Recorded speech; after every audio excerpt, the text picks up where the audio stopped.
So, hello and welcome to another update for what I'm going to call Homeward Vale. Some of our regulars will know that I've had two layouts, round and round layouts, one called Homeward and one called Homeward Valley. So this is Homeward Vale. It's also in a new home, and I don't know if Doug can step down and just show the timber. So what I've done here is I've just built a very simple timber support. This now sits in a nice little corner. It was getting a bit of a pain trying to get it on and off tables and kitchen worktops, and it was always designed actually to fit this gap. It won't be any good in the middle of the summer because it gets a bit hot out here. It does get cold in the winter, but I can man up and brave the cold. But it's a great little home for it, and it just shows you even if you've got a little space, you can still have a layout with a lot of fun. And that's all my junk underneath, my modelling junk. So a couple of things. The little blue loco there, I've been looking for that for 6 months. Couldn't find it anywhere. And I've got some filing cabinets that I keep locos in, and it was horizontal across one of the back of them. And it's a beautiful little runner, runs around the layout lovely, as does the old Hornby Hymec, and we'll do some film of that running at the end. Because it's the old one, although it's nicely painted, of course it runs around this circle no trouble at all. So in fact there's a lot of operational potential here because I can even have my little diesels. The Lima 33 I've got that's quite nice runs around it. So what else have I done since we last spoke? Well, we've done some grass scenery. So all the hills now are done. So as you can see over here, we've got the big hill at the back. We've got the two hills that run off the road. And then we've got the little hill by the station, the hill between the two tracks, and the little low raised area in the corner by the barn. Now, a few things I've learned. Because it's cold out here, it takes about 3 days for the PVA to dry.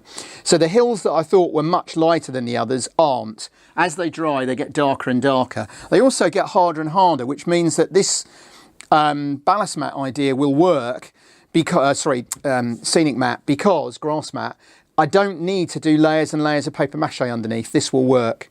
There is a lighter patch here because when I moved the layout, I managed to put my thumb in it and scratch the grass out, but I'll put some mud in there and it'll look good. Now this hill, I went back to my old technique and I made it separately and then glued it down.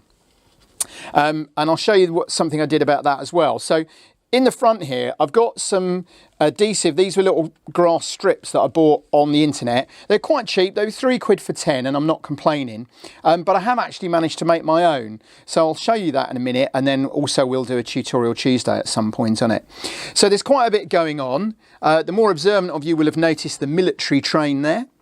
That I've had my Hymec pulling on a load of Lomax. So we've got some Saracen PCs there and a couple of Sherman tanks. If you think railway rivet counters are a problem, that's two officers. You know they're officers because they've got a map and they're lost. And I can say that without fear of contradiction. I was just going to say, if you think railway rivet counters are bad, you just want to try on... That step was safe to stand on. In the middle. If you think...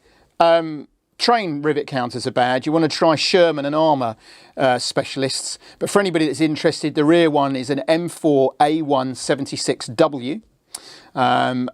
Refers to the engine deck, the weapon and the ammunition storage. And the front one is an A1 Sherman Firefly, which had all sorts of strange names. And there we go. So a lot going on, a lot operationally. So I was just mentioning the grass strips.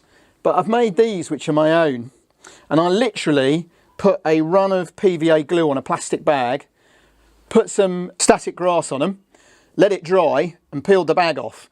So they cost me next to nothing. So I'm going to use a lot of those now for blending in various bits of grass, like the low hill I stuck down. I mean, you can see there, you can't because it's got PVA, but as simple as that. I'm quite pleased with those. It's a very cheap way of doing it, and we will do a tutorial Tuesday on that.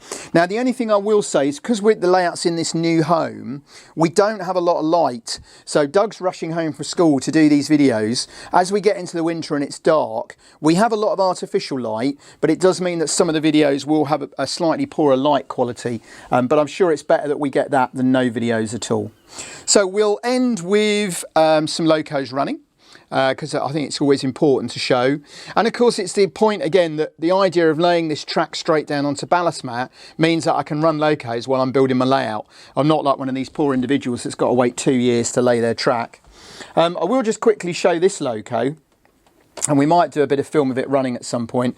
This is one, you know, some of you remember from a previous project. And I have to say, it's still a wonderful little runner for a loco that cost me £6. Those of you that remember that one, that's still in use. So quite a bit gone on this week, quite a bit still planned. Oh, very quickly, we had somebody ask how we done the flowers. So it's this stuff. This came from Outland Models, but you can get it from anywhere. It's ripped up coloured foam.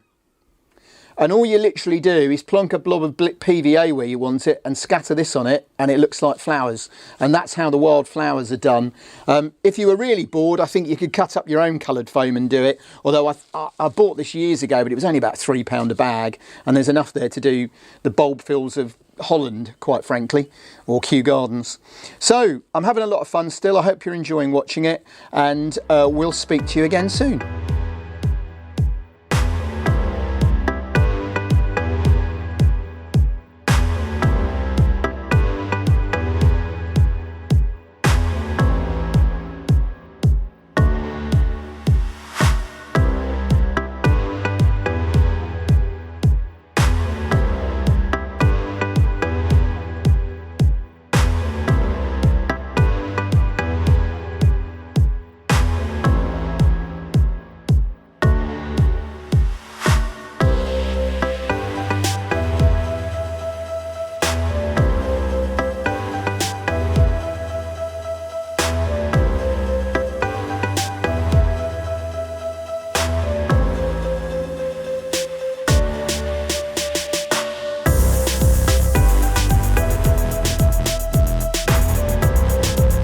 Hi, thanks for watching the video and for the nice comments.